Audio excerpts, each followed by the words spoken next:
In this video, I will show how to enable print screen button to open screen snipping in Windows 11.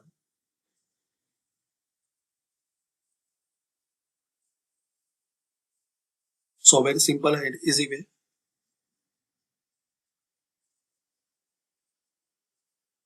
Click on Start and Settings.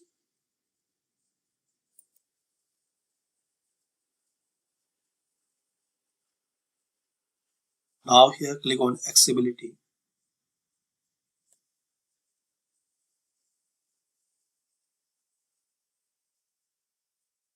Now here Keyboard.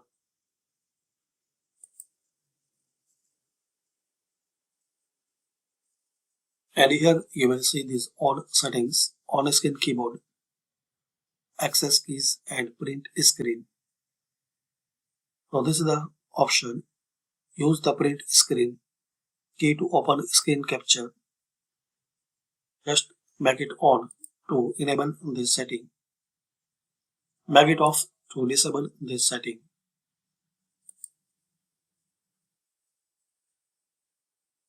So from here you can enable or disable the use print screen key to open the screen capture. Thanks for watching.